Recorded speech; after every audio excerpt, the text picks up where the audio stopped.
Good morning, good afternoon, and good evening, depending upon where you're joining us from around the globe. This is Robert Leek, Director of Marketing here at Axiom eFolder, and I would like to welcome you to today's webcast of When Disaster Strikes, Preparing Your Clients from Mother Nature.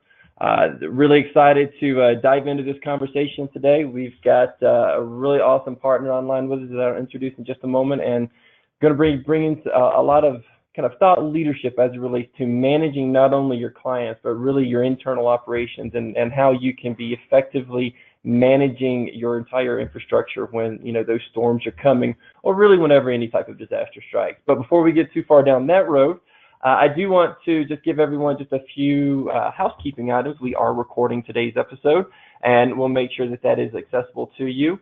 Once we're finished today, we'll also be sending out a copy of the deck as well. We will be doing question and answer towards the end, but of course we want to make this interactive as possible. So if you've got any questions that pop to mind as we're going through things, please just put them into your go-to webinar agent there on your computer, and we'll get those addressed as we go along.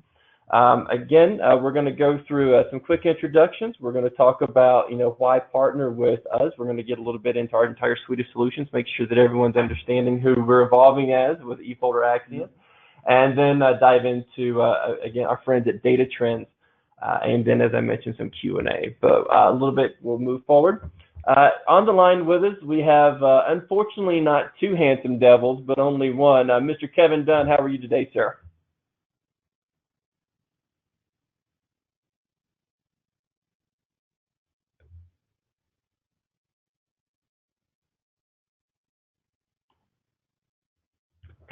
Sorry, there Kevin. We go. I'm doing great. How are you doing today, Robert? Had a technical issue. So for those of you on the line, we've figured that out. So Mr. Kevin Dunn, how are you today, sir? I'm doing great. How are you doing today, Robert? Well, now that I've got where you can actually join me on this call, I'm doing a hell of a whole lot better. But who we don't have on the line with us is Paul Charles. He's one of your lead guys and partner there at DataTrends, and Paul's in the middle of handling some stuff right now, I believe. Yeah, unfortunately, Paul was in the middle of an accident restore before the stand totally crashed that he was restoring to. So he's working that out. He may be able to join us here shortly. Awesome. Well, we're absolutely happy to have you with us, and look forward to maybe Paul joining towards the end. But moving on, we'll, as I mentioned, I just want to make sure that everyone understands kind of the evolution of who we are here at Axiom eFolder. We started about 15 years ago, and through that point in time, we've been looking at a marketplace as it continues to evolve. And while we, as we bring up our solutions here on the screen, that last one, their backup, is actually what we started our company on under the eFolder brand about a decade and a half ago. And it was a great solution. It's still available today for those file level recoveries.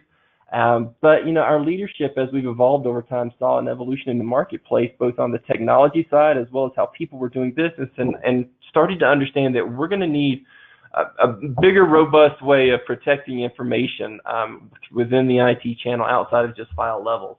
So what we started to do was looking into how we could bring additional solutions into our own intellectual property in our suite of solutions that we manage. And we started that with Anchor, which is a file sync and share solution, which is truly so much more. Because on top of the file sync and share, a brandability that you'll get that's unparalleled from anywhere else, it also comes with instant ransomware insurance and file level protection that can even be managed by your users, on top of the fact that it's a fully brandable solution, so it keeps your logos and your information right at the forefront of their daily lives. Additionally, we started to look into cloud-to-cloud backup and understood that, everything on site is great, but there's a lot of infrastructure that's moving into the cloud on top of what our IT service channel providers are bringing in the form of managed services. And, clouds like Salesforce, Google, but most importantly, things like Outlook in our business lives are being housed in the cloud now, and we need a way to protect that data a little bit more so than Microsoft gives you the ability to, and enter Cloud Finder.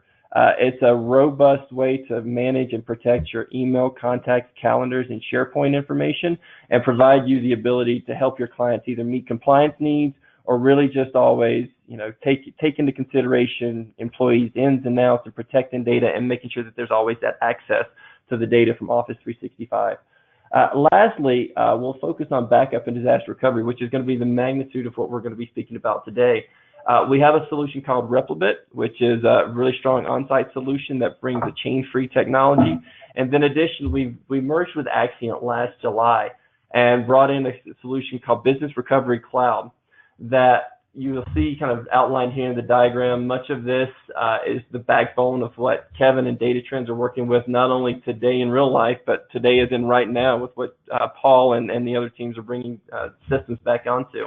And BRC provides a lot of flexibility, not just in the fact that if you have clients to where their minutes truly mean dollars and they need to be back up and running no matter what, Business Recovery Cloud is able to provide you that type of a solution through our virtual office. But additionally, we also have multiple ways that we can protect systems. So whether we're talking about full-fledged servers, virtual machines, file level backup, as we were just mentioning earlier, BRC offers a lot of flexibilities around that. And we even have a kind of a bonus application that Kevin's going to walk us through around Cryptolocker a little later in today's episode.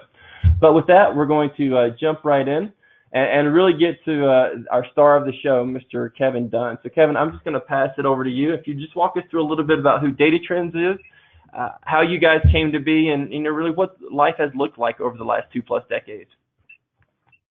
Sure. Thanks a lot, Robert. DataTrends started out in 1990 as the traditional bar. So, there was no internet, there were no cell phones, and we were building machines and putting them out like a whole bunch of other folks. Through the progression of time, we were able to actually consolidate offices, and we brought our Houston office and our Fort Lauderdale office all to Atlanta. So we just have one headquarters now because through the internet we can reach out to everyone. We are a legal vertical mainly, so most of our clients are law firms, hundreds of them. We, through the years, have been an ISV, wrote a lot of software packages, bought and sold, and we are now back to really being a CSP and an MSP, so a cloud service provider and a managed service provider. Our other verticals that we work with are construction and logistics and finance. So those are the targets. I see the bullet point on here for ALA 2018 Gold Sponsor. Of course, it is really important to any industry when you pick your vertical. You want to go in that. So that's the Association of Legal Administrators. We've been working with them for years. Hewlett Packard, we're a platinum partner, Microsoft Axient was because of Hewlett Packard, and Axient is using T as their servers on the back end, which is phenomenal for us. Awesome. Thanks so much, Kevin. Just a question. So as you started working with the majority of attorneys, and obviously, we've got a lot of our partners and our audience that do focus on certain verticals. What made you guys lean towards the law firms of the world? Well, not something as amazing as you might think. When I graduated from college, I started with a law firm, and I wrote a software package for them, and then from there went to work with a company that just wrote software for law firms. So it was a natural fit for me to do that. And then we started this company. That's the vertical that I knew, so that's who I went after. Very cool. So it's really some of that past historical experiences more so than anything else. But again, it's stick with what we know and do it well, I'm sure. So very cool. Thank you. Sure. You point out a point here that you wanted to kind of speak about, and we think about the fact that we're going to be talking about extreme weather, but you wanted to add in here that hackers are worse than weather in a lot of regard. So just curious, how many instances, kind of ballpark in here, do you deal with on an annual basis, maybe allocation percentages wise, as it relates to weather kind of originated disasters versus just people causing chaos from behind the hacker veil? Wow. So from the weather side of it, you for us at least, we're mainly southeast based. So we see the tornado season and we see the hurricane season as big ones for the extreme weather. Mm-hmm. And the hackers, you have no warning, no control until it hits, right? And so we try to be a proactive company as opposed to a reactive company. And you can be as proactive as ever with the weather because you generally have some idea something's coming. With the hackers, when they hit, and it comes down to the training piece to your employees to keep them out. That's your weak link. So I would say we probably have at least 3 times the number of restores due to hacking events. The other one that's not listed on here, which is what Paul's actually working with now, is just physical failure. So you do have that fourth item, which is just a hardware failure that's outside of your control as well. Gotcha. Well, thank you for that. And that actually leads us into, I think, a good place for us to start here today, and that's around preparedness.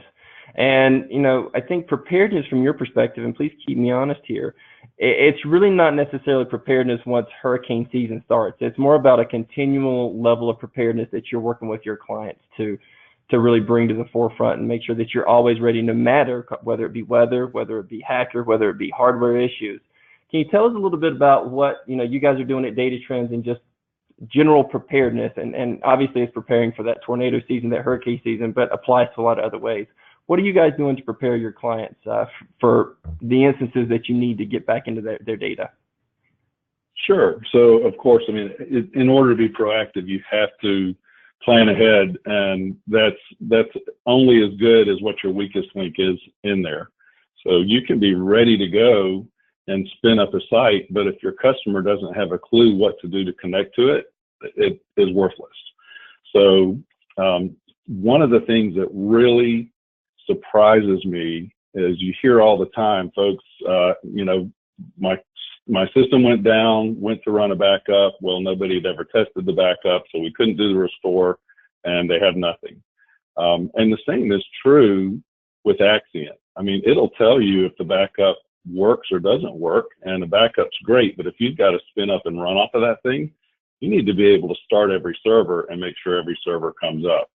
So for us, every single quarter for every customer, we actually have an engineer who spends a whole week doing nothing but logging into their sites, spinning up the site, testing every single server that it comes on, and in the cloud, because it's really a sandbox in the cloud that it creates this in the cloud.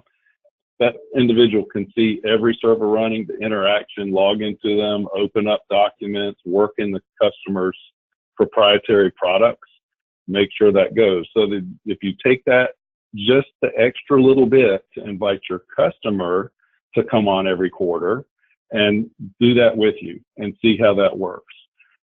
It's really, it's paid off for us a lot in the long run when we've had to switch over to it. And Kevin, can you maybe share a little bit about what that, it's you said it paid off for you. Can you share a little bit whether it's about, what you guys have found during these quarterly things? How is this process paying off for you? Sure. Well, where it pays off is your customer is back up and running fast, right? So a typical law firm may be a single office, but a lot of our law firms are multi-office firms.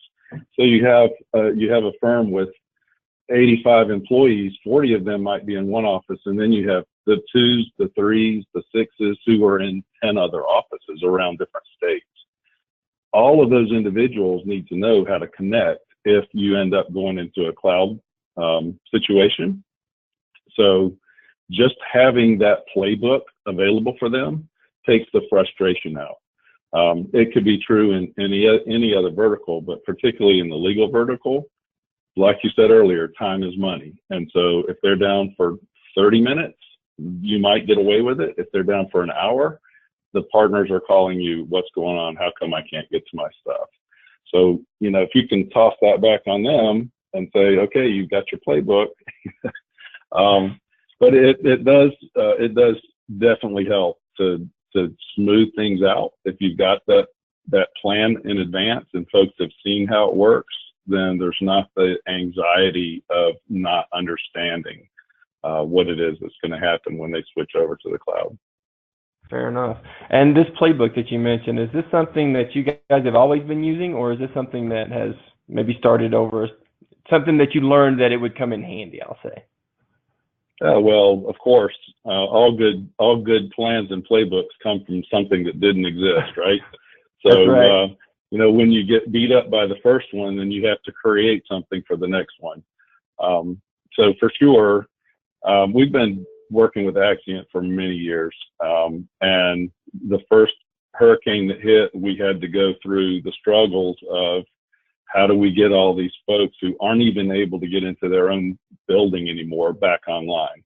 And we hadn't done a dry run of that with a customer ourselves at all, and that's basically where this came from. So it probably took us a half a day or better to get the site up in the cloud and then really get the customers to where they were logging into their own site. And now we have them all up and running in well under an hour. Wow, that's awesome. I mean, and I assume that hour has been honed in and practiced and to your point, going back to those quarterly testing. And did you mention you have a tech dedicated on your staff to the quarterly testings, and that's kind of his sole responsibility or hers? It is, and it is. It's actually a he in this case, but with that, we also do a certificate that we give to every client that they are actually able to use with their insurance that shows that they have a tested DR site ready to go if there's an issue, and it for sure helps them on their insurance costs. Oh, so there's even additional benefits to the client outside of being ready and knowing what to do. They actually get a little bit of relief from the insurance companies on this. That's correct. Oh, wow. So that might be something that, whether it's a law firm or even other verticals, so I think some of our partners may want to keep in mind as you think about, again, how you can make these services most valuable to them, not just in their times of, emergency, but to kind of have it as a peace of mind as well.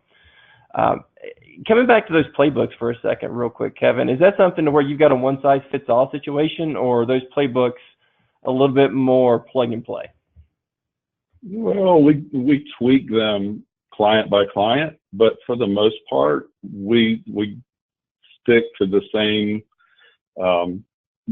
scenario for our clients. If it's going to go back into the cloud, actually, let me back up from there, because I think the bigger understanding is how Axient really works, right? That you've got an on-site appliance and you have a cloud site. So there's two scenarios. You have a failure of a piece of hardware that's in your office, or you get a hack and it's in your office. You can just spin up the virtual on the Axient server that's sitting there in the office and turn off your main server, and you're back up and running. And as far as the people in the office know, nothing's happened except maybe they went back in time to whenever that previous backup was, right? So there's no real playbook needed there other than an understanding that, okay, we just had to go backwards a little bit. Gotcha. But these playbooks, they touch on a little bit more than just the network piece. You touch on maybe a little bit more of the infrastructure in that as well, correct? We do, and it's mainly, I'll call it a quick start guide. For the playbook would be for the administrator. So they're the ones that need to see, here's how the whole thing works. The quick start guide is really for the end users that say, here we actually, we get an IP address from Axient that's going to be the RDP site that we're sending all of our clients to. Then on our side, we go in and we change DNS so that it points to that new address.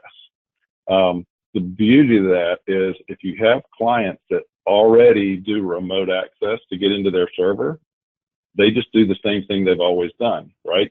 So they've already got the link on their desktop, the remote desktop, back into their own site.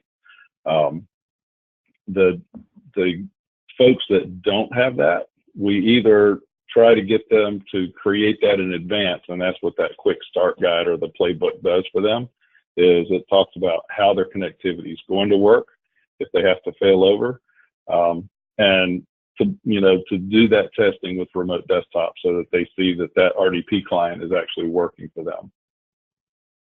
Awesome. Thank you very much, Kevin.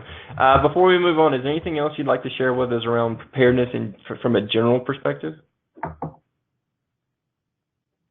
I'm sure something will come up as we move forward. Something always comes up. Well, let's talk about maybe a little bit more specifically as it relates to storm preparations. And sure. You brought up some really interesting things when we first started talking about this. As it relates to, you guys are doing your quarterly testing, your clients have your playbooks and your quick start guides. But, the good thing is, to your point a moment ago, as it relates to natural disasters versus, the cyber criminals, at least you have a little bit of time to prepare specifically on how you're going to address, maybe your clients in this territory, where the storm is heading. Can you talk to us a little bit about what you guys do? Obviously, being there right in the kind of sweet spot of Hurricane Alley and Tornado Alley and everything, right in that same vicinity of Georgia. What do you guys do before the storms? Right. So we start off. I mean, you generally know a week in advance that something's brewing out there, right? Yep. And we start off by we shift the timing on that quarterly test to the beginning of that week. Then we know that we have that point in time that becomes the new golden image, if you will. So we know every server started in the cloud as of that date. And we work with the clients. We know customer by customer how long it takes to get a complete backup based on the size of the servers that they have out there and based on what the speed of their line is. They also need time to evacuate, right? So the real beauty to that is they've got to get out really almost 2 days before the storm hits. So you get an extra day to be sure everything is up and running in the cloud with the most current version of what they have. And then you shut all that down and you shut their equipment down on site as well. We actually have had customers who have pulled the Axient device out of their office and carried it to a branch office farther north and plugged it back in because they wanted to be sure that they had their whole firm with them wherever they went. We don't recommend to our clients that they do that, but it sure made them feel good that, they like some people just want their data. They want to put their hands on it. Yep. And it worked. I mean, it absolutely worked for him. They just spun up the virtuals on the appliance in a different office and everybody connected to it from there. So nice. And you mentioned an interesting point that we've got here on the first part, and that's internally. And I think your communications, as talk about that week before the storm and things start brewing, whether it be out on the plains or out in the oceans.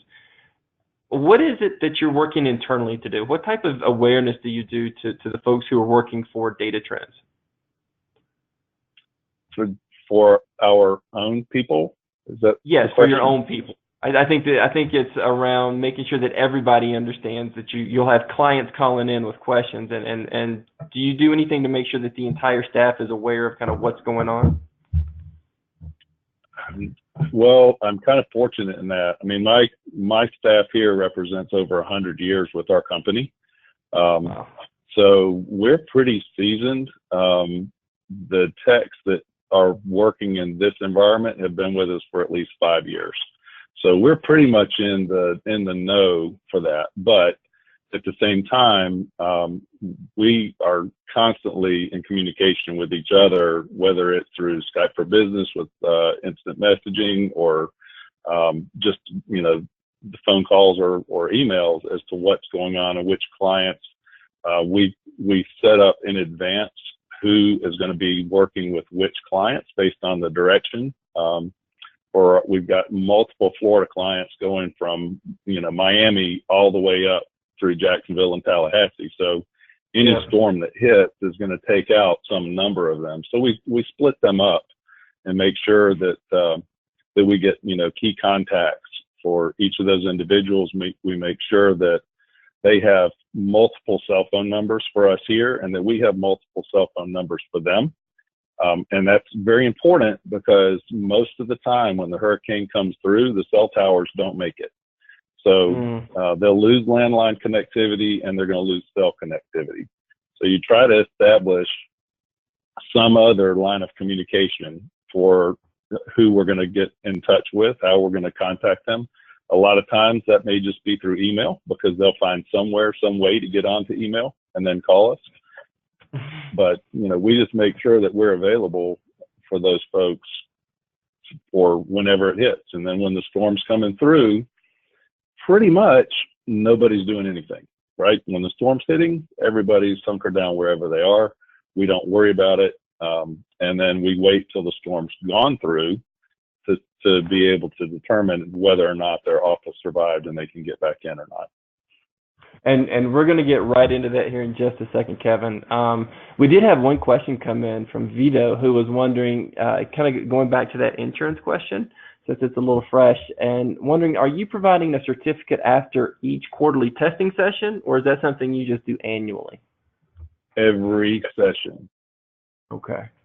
Very nice. So whether it's monthly or quarterly or whatever, you produce some sort of certificate that they can then provide to their insurance company. Excellent.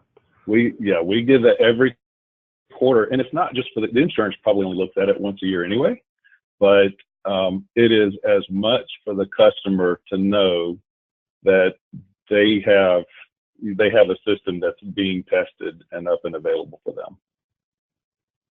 Wonderful. Okay. Well, thank you for that. Appreciate that. So let's go back over to the, kind of break glass in case of emergency moment, right? You've done all your preparation through the year. You've seen a storm that's now on the radar, and the meteorologists are not the only ones running around hurriedly, I'll say. But the storm has passed, and now it's time to figure out, what's going on with your clients. And I was hoping you might walk us through maybe a bit of a perspective with, kind of what you dealt with Hurricane Irma. And I believe a law firm down in Miami, I'm probably going to screw this name up, Walton, Lanta, Schroeder, and Carson.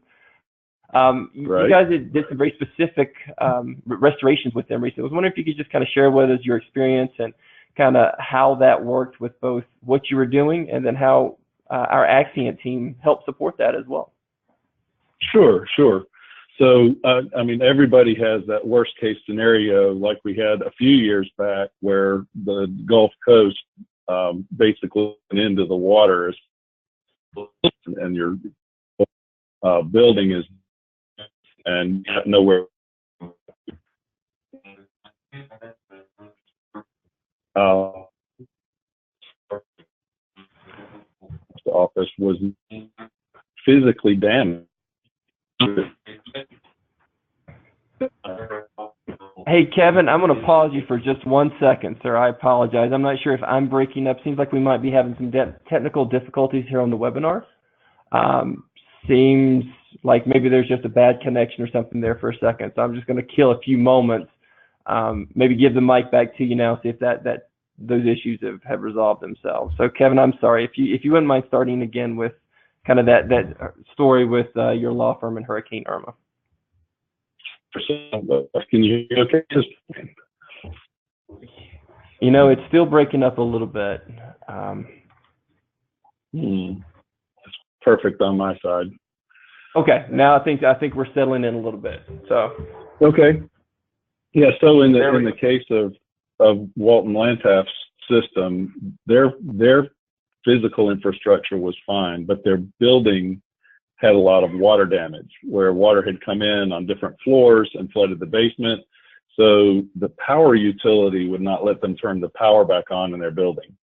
Well, the only bright side to that was at some point they could get back in and they still had offices to go to. The downside was they have multiple branch offices, and folks who weren't affected by the hurricane at all, nobody could get to any of their data because the power couldn't turn on in the building. Like many companies that have remote offices, they do all of their work through remote desktop or Citrix back into the home office. So the home office hosts all the data, and that's the case with this firm. So we were able to, one, already have tested that we could spin them up in the cloud if we needed to, and we knew that we could, had it ready. So we went ahead and spun them up in the cloud and got our first few users to log into it, who were the admin and IT staff from the company, make sure things were going well. What we hadn't tried before was then broadcasting to everybody, okay, go ahead and log in, and then you have 100 people at the same time logging into this RDP session.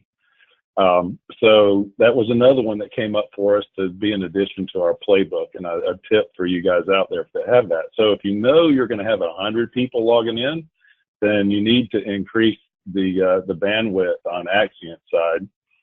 So we called tech support and told them what was going on, and it was just bitterly slow, and folks weren't able to move.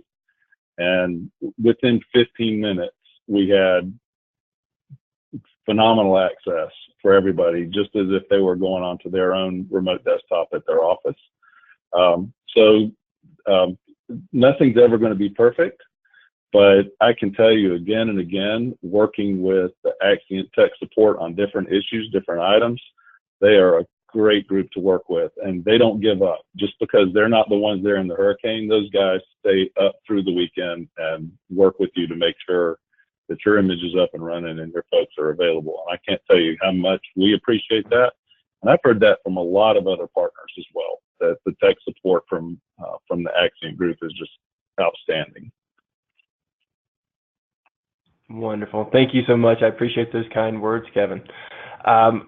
As it relates to the folks at that specific law firm of Walton Lantif, I'll just stay there. How long did they run in the virtual cloud for? The entire week. So they had power back to their building probably 3 or 4 days into the week. But once you start running in the cloud image, then that's your new image, that's your new server. So we let them continue in the cloud image, even though their main office was back up and running, until Friday night. And then Friday night, we told them all hands off, and we did a restore back from the cloud to the local appliance on site and restored the server. So everything was on site, caught back up to all the changes that had happened in the cloud. Very nice.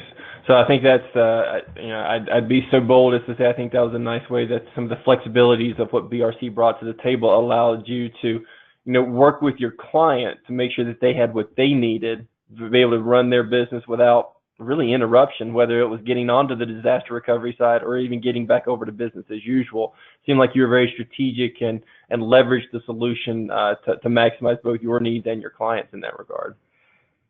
It's very true. And that is the formula that we've used time and time again. Whenever we've had to fail over, whether it's on an on-site appliance or it's failing over to the cloud, then you actually have the opportunity to plan your restore and plan the downtime to come back onto your own servers. Another little tidbit, when you are running off of the virtual appliance, you're running off of the Axient platform, Axient continues to back up your data for you. So you aren't just running off of the backup copy and that's it. If that one goes out, you're done for. It's still backing up the virtual image that you're running off of. So it's just a win-win. Awesome. And, I'll take this opportunity to maybe just kind of put up a few of, I think, our superlatives as it relates to the BRC solution. Kevin, you mentioned our support teams, and I too have heard, and, many other partners, whether out in the field or just conversating like this, the Axient support team is phenomenal. We're here in the U.S. We're available every day of the year. And, I think the key is that, your point, the responsiveness. We've got here the 30-second average phone answer. Obviously, that's an important thing. But we're here to work with our partners as it relates to making sure that you guys are ready to execute in the fashion you want to. Kevin, I think you mentioned that through your process and when you're going through the quarterly testings and understanding data amounts and bandwidth, you were able to get most of your virtualizations to where they spin up and are ready to run in about an hour. That's awesome, and I think that's an SLA that most any client would be happy to hear about. Subsequently, I'll just highlight again that you mentioned that when the folks here at again, make sure at Walton Landiff were having issues getting into the virtual cloud from their virtual locations, you made a call, and within 15 minutes, that access ramp, I'll call it, was opened up, and everyone was able to get in pretty smoothly. So, I've got a lot of respect for our support teams here on the Axient side, and it seems like they're always there when it matters. I will also highlight the fact that we do have a very strong onboarding program. So we're not just going to give you the solution and the keys and let you figure out how to drive it all by itself. So whether it's BRC or any of our other solutions under the Axient eFolder umbrella, we have a strong, multi-touch program to where when you're onboarding our solutions, we're working with you to understand what's going on, and that's especially emphasized with BRC. I'll also take a point to point out that we are built within the channel. We're built to have that single point of glass, designed to manage as many clients and users as you need on the other side of it. And to Kevin's point earlier, the software works in a fashion that allows you to, if you're not quarterly testing every single quarter, at least you get the ability to see daily snapshots, daily confirmations that the information is backing up appropriately. And it's just an amazing solution that is able to fit in to your smallest clients and even to those that go up into the enterprise level. So it's a great solution, and I'm going to point out a really exciting opportunity here at the very end around just maybe investigating BRC a little bit more so if you're not working with us today on that product. We do have a little bit of a cherry on top, Kevin. When we were going through this and we were focusing on the natural disasters, it just surfaced in the fact that BRC has a really intriguing way to defeat Cryptolocker and those types of ransomware solutions. And I'm not sure if that's what everything that you guys are dealing with today is around. But can you maybe share with our audience a little bit about how you guys have seen BRC defeat Cryptolocker in an easier fashion that you even thought possible? Right. So it was actually totally by accident that we found the A's in Axient. Sometimes brute force is the best deterrent that's out there. Axient creates in the root of the main drive a folder called Axient, which starts with an A, and Cryptolocker alphabetically encrypts. It's quick. It's very fast to get in there and start encrypting. Well, the Axient folder contains basically the pointer to all of the files that are on your server. So it has hundreds of thousands of your files under it and the entire file structure. So as soon as Cryptolocker hits, it hits that Axient folder, it starts encrypting, and then maybe it makes it through 2,000, 3,000, 5,000 files before the antivirus locks it down. Well, the Axient folder is a virtual folder, and if you delete it, it automatically recreates itself.